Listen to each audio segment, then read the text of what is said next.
Hello दोस्तों, एक बार फिर से बहुत बहुत स्वागत है आपके यूट्यूब चैनल में। चैनल पर पहली बार आए हैं तो सब्सक्राइब करना बिल्कुल ना भूलें। आज की ये वीडियो उत्तर प्रदेश टेट प्राथमिक स्तर 19 दिसंबर 2016 भाग 5 पर्यावरण अध्ययन शिक्षा का हल पेपर होगा।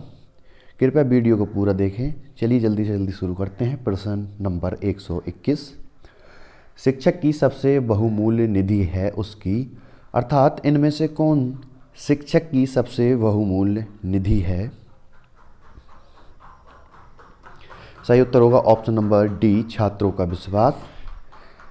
शिक्षक विद्यार्थियों के जीवन के वास्तविक कुम्हार होते हैं, जो न सिर्फ उनके जीवनों को आकार देते हैं बल्कि छात्रों में ये विश्वास जगाते हैं कि वे शिक्षक के द्वारा बताई गई बातों का अनुसरण कर दुनिया के रंगमंच पर अवतरित हो सकते हैं और अपने आप को काबिल बना सकते हैं। तो इसका सही उत्तर होगा ऑप्शन नंबर डी, छात्रों का विश्वास। अगला प्रश्न, प्रश्न नंबर 122, परिकल्पना को बार बार परीक्षण करने से गलत नहीं पाया जाता है तो वह है एक। तो सही उत्तर होगा ऑप्शन नंबर ए, वह एक सिद्धांत होता है जो बार बार परीक्षण करने पर भी गलत नहीं पाया जाता है। सही उत्तर होगा ऑप्शन नंबर ए, सिद्धांत। अगला प्रश्न, प्रश्न नंबर 123, निम्नलिखित में से सबसे उपयुक्त शिक्षण विधि है?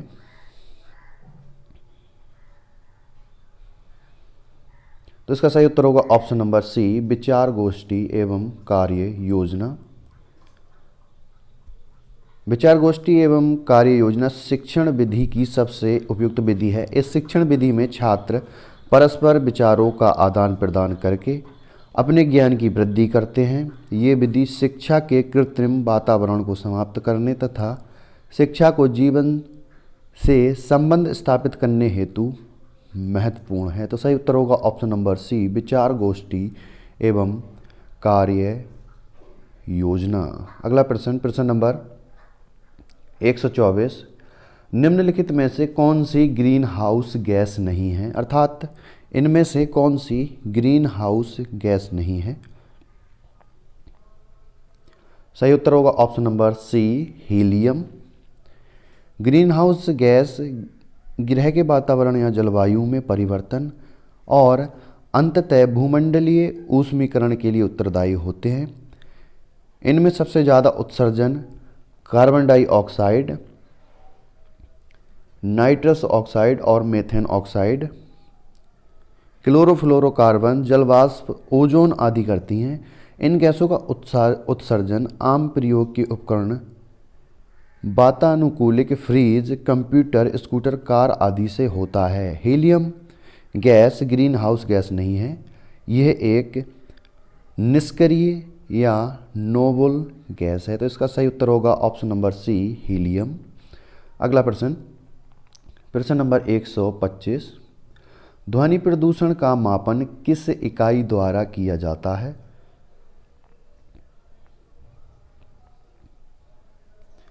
सही उत्तर होगा ऑप्शन नंबर वी, डेसिबल। ध्वनि प्रदूषण का मापन डेसिबल इकाई द्वारा किया जाता है। 80 डेसिबल या इससे अधिक का शोर श्रवण शक्ति को स्थायी हानि पहुंचाने में सक्षम होता है। सामान्य श्रवण शक्ति वालों के लिए 25 से 30 डेसिबल ध्वनि पर्याप्त होती है। तो इसका सही उत्तर होगा ऑप्शन नंबर बी, डेसिबल। अगला प्रश्न, प्रश्न नंबर 126, निम्न में से किस स्थलाकृति का निर्माण हिमानी द्वारा होता है? सही उत्तर होगा ऑप्शन नंबर बी, यू आकार की घाटी। इसका नामकरण अंग्रेजी वर्णमाला के अक्षर यू के आधार पर हुआ है, जिससे इस घाटी की आकृति मिलती है। अपरदन के कारण इनके दोनों किनारे काफ़ी समानांतर एवं अंतोदर ढाल वाले बन जाते हैं। जलप्रपात एक प्रमुख प्रवाहजल नदी कृत अपरदनात्मक स्थल रूप है। तो इसका सही उत्तर होगा ऑप्शन नंबर बी, यू आकार की घाटी। अगला प्रश्न, प्रश्न नंबर 127 निम्न नदियों में से कौन सी नदी बंगाल की खाड़ी में गिरती है? सही उत्तर होगा ऑप्शन नंबर बी, स्वर्ण रेखा। स्वर्ण रेखा या स्वर्ण रेखा नदी बंगाल की खाड़ी में गिरती है। यह भारत के झारखंड राज्य में बहने वाली एक पहाड़ी नदी है। ये रांची नगर से 16 किलोमीटर दक्षिण पश्चिम में स्थित नगड़ी गांव में रानी चुआ नामक स्थान से निकलती है तथा वालेश्वर नामक स्थान पर बंगाल की खाड़ी में गिरती है। ताप्ती, नर्मदा और सिंधु नदियां अरब सागर में गिरती हैं। ताप्ती, नर्मदा, सिंधु ये सभी नदियां अरब सागर में गिरती हैं और स्वर्ण रेखा बंगाल की खाड़ी में गिरती है। तो सही उत्तर होगा ऑप्शन नंबर बी, स्वर्ण रेखा। अगला प्रश्न, प्रश्न नंबर 128। राकेश कक्षा 5 पर्यावरण विज्ञान शिक्षक द्वारा दिए गए कार्य को समय से प्रस्तुत नहीं करता है, अतः सबसे उपयुक्त सुधारात्मक उपाय हो सकता है। अर्थात इनमें से कौन सा सबसे उपयुक्त सुधारात्मक उपाय आप करेंगे? तो इसका सही उत्तर होगा ऑप्शन नंबर सी, उसकी अनियमितताओं के कारणों को जानकर उसे सही मार्गदर्शन देना। राकेश कक्षा 5 पर्यावरण विज्ञान शिक्षक द्वारा दिए कार्य को समय से प्रस्तुत नहीं करता, अतः सबसे उपयुक्त सुधारात्मक उपाय उसकी अनियमितताओं को जानकर उसे सही मार्गदर्शन देना है, ना कि प्रधानाध्यापक की जानकारी में लाना, खेल की कक्षा में जाने पर प्रतिबंध लगाना और उसकी अनियमितताओं को लिखित जानकारी माता पिता को देना, ये सभी गलत होंगे। तो इसका सही उत्तर होगा ऑप्शन नंबर सी, उसकी अनियमितताओं के कारणों को जानकर उसे सही मार्गदर्शन देना।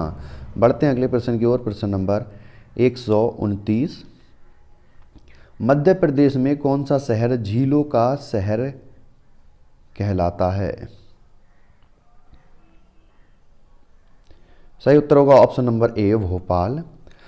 भारत का हृदय कहे जाने वाला मध्य प्रदेश देश विदेश में पर्यटन स्थलों, खान पान, शिल्पकारी, बुनकरों आदि के लिए जाना जाता है। मध्य प्रदेश राज्य की ही राजधानी भोपाल है, जिसे झीलों का शहर भी कहा जाता है। लोअर लेक और अपर लेक जैसी दो सुंदर झीलों के कारण ही भोपाल को झीलों का शहर भी कहा जाता है। तो इसका सही उत्तर होगा ऑप्शन नंबर ए, भोपाल। अगला प्रश्न, प्रश्न नंबर 130। निम्न में से कौन सा सागर यूरोप को अफ्रीका से अलग करता है? सही उत्तर होगा ऑप्शन नंबर डी, भूमध्य सागर। भूमध्य सागर पृथ्वी का एक सागर है जो उत्तरी अफ्रीका, यूरोप, अनातोलिया तथा मध्य पूर्व के बीच स्थित है। इसका क्षेत्रफल लगभग 25 लाख वर्ग किलोमीटर है, जो भारत के क्षेत्रफल का लगभग 3/4 है। ये अटलांटिक महासागर के जिब्राल्टर द्वारा जुड़ा है, जो केवल 14 किलोमीटर चौड़ा एक जल मरुस्थल है। लाल सागर अफ्रीका एवं एशिया के बीच हिंद महासागर का एक नमकीन पानी की खाड़ी है। तो इसका सही उत्तर होगा ऑप्शन नंबर डी, भूमध्य सागर। अगला प्रश्न, प्रश्न नंबर 131। अंतर्राष्ट्रीय ओजोन दिवस मनाया जाता है, अर्थात अंतर्राष्ट्रीय ओजोन दिवस कब मनाया जाता है? सही उत्तर होगा ऑप्शन नंबर 1, 16 सितंबर। ओजोन दिवस 16 सितंबर को ओजोन परत के संरक्षण हेतु जागरूकता के लिए मनाया जाता है। यूएनओ ने 19 दिसंबर 1994 को 16 सितंबर को ये दिवस घोषित किया। तो इसका सही उत्तर होगा ऑप्शन नंबर ए, 16 सितंबर। अगला प्रश्न, प्रश्न नंबर 132। किसी खाद्य श्रृंखला में शाकाहारी होते हैं? सही उत्तर होगा ऑप्शन नंबर बी, प्राथमिक उपभोक्ता। किसी खाद्य श्रृंखला में शाकाहारी प्राथमिक उपभोक्ता होते हैं। उत्पादक हमेशा हरे पौधे होते हैं जो क्लोरोफिल की सहायता से प्रकाश संश्लेषण की क्रिया के द्वारा भोजन का निर्माण करते हैं। तो सही उत्तर होगा ऑप्शन नंबर वी, प्राथमिक उपभोक्ता। अगला प्रश्न, प्रश्न नंबर 133, पारिस्थितिक तंत्र के तत्वों के चक्रण को क्या कहते हैं? सही उत्तर होगा ऑप्शन नंबर वी, जैव भू रासायनिक चक्र। प्रकृति में विभिन्न तत्व चक्रीय रूप से एक जीव से दूसरे जीव में स्थानांतरित होते हैं और पुनः प्रकृति में लौट आते हैं। इस प्रक्रिया को खनिज प्रवाह तथा ये चक्र जीवमंडल, वायुमंडल, स्थलमंडल और जलमंडल में होते हैं। इसे ही जैव भू रासायनिक चक्र कहते हैं। तो इसका सही उत्तर होगा ऑप्शन नंबर वी, जैव भू रासायनिक चक्र। अगला प्रश्न, प्रश्न नंबर 134, निम्नलिखित ईंधनों में से कौन सा न्यूनतम पर्यावरणीय प्रदूषण उत्पन्न करता है?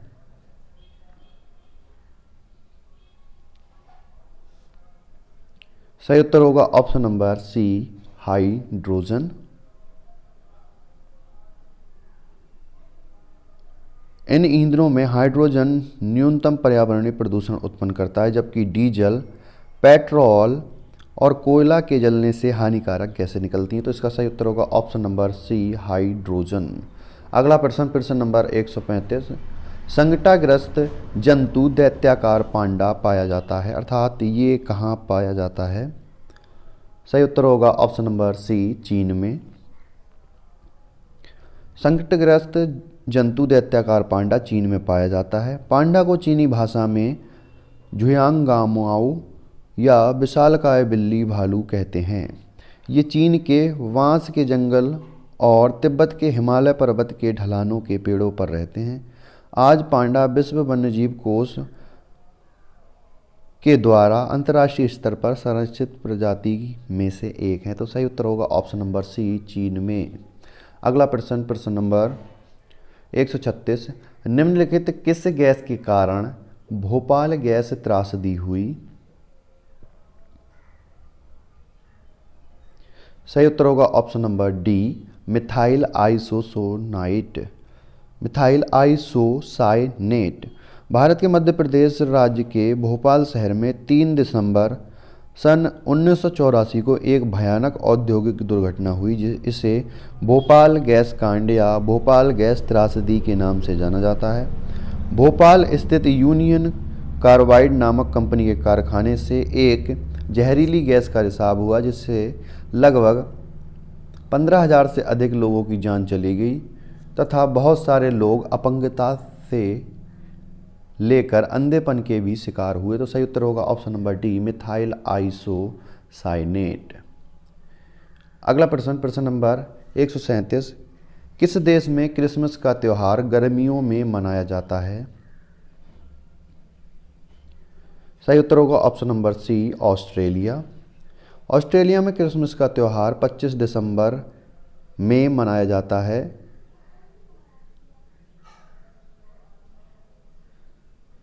और सभी जगह 25 दिसंबर को मनाया जाता है, लेकिन ऑस्ट्रेलिया में ये त्यौहार गर्मियों में मनाया जाता है। इसका कारण ये है कि ऑस्ट्रेलिया दक्षिणी गोलार्ध में स्थित है और दिसंबर का महीना ऑस्ट्रेलिया में गर्मी का पहला महीना होता है। ऑस्ट्रेलिया में गर्मी 1 दिसंबर से लेकर 28 फरवरी तक या 29 फरवरी तक होती है। क्रिसमस ईसा मसीह के जन्म की खुशी में मनाया जाने वाला पर्व है और इस दिन लगभग संपूर्ण विश्व में अवकाश रहता है। ये 25 दिसंबर को पड़ता है, अर्थात ऑस्ट्रेलिया में जब 25 दिसंबर को और देशों में ठंड होती है, वहाँ पर गर्मी होती है। तो ये त्यौहार गर्मियों में मनाया जाता है। मनाया तो 25 दिसंबर को ही जाता है, लेकिन ये त्यौहार गर्मियों में वहाँ मनाया जाता है। अगला प्रश्न, प्रश्न नंबर 138, गिर वन्य जीव अभयारण्य निम्न में से किस वन्य जीव का संरक्षण करता है? सही उत्तर होगा ऑप्शन नंबर वी, शेर। गिर वन्य जीव अभयारण्य भारत के गुजरात राज्य में लगभग 1424 वर्ग किलोमीटर में फैला हुआ है। इसमें जंगली शेरों का संरक्षण किया जाता है। इसके अतिरिक्त इस वन्य अभयारण्य में पुष्प और जीव जंतु की प्रजाति मिलती है। यह स्तनधारियों की 30 प्रजातियां सरीसृप वर्ग की 20 प्रजातियां पाई जाती हैं। तो सही उत्तर होगा ऑप्शन नंबर डी, शेर।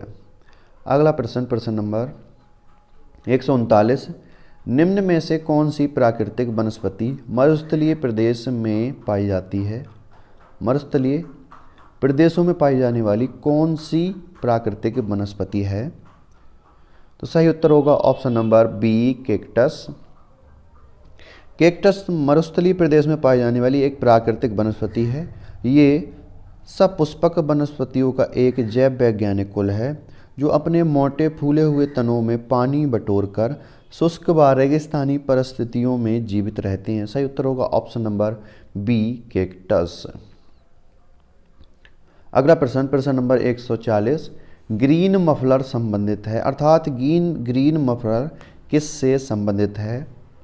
सही उत्तर होगा ऑप्शन नंबर सी, ध्वनि प्रदूषण से। ग्रीन मफलर अधिक आबादी वाले या ध्वनि प्रदूषण वाले क्षेत्र जैसे सड़कों के किनारे, औद्योगिक क्षेत्रों और राजमार्गों के आसपास के रिहायशी इलाकों में 4 से 6 पंक्तियों में वृक्षारोपण कर ध्वनि प्रदूषण को कम करने की एक तकनीक है, ताकि घने पेड़ पौधे ध्वनि प्रदूषण को कम कर सकें, क्योंकि पेड़ ध्वनि को अवशोषित करते हैं। तो सही उत्तर होगा ऑप्शन नंबर सी, ध्वनि प्रदूषण से। अगला प्रश्न, प्रश्न नंबर 141, भू पारिस्थितिकीय तंत्र में ऊर्जा का महत्वपूर्ण स्रोत है?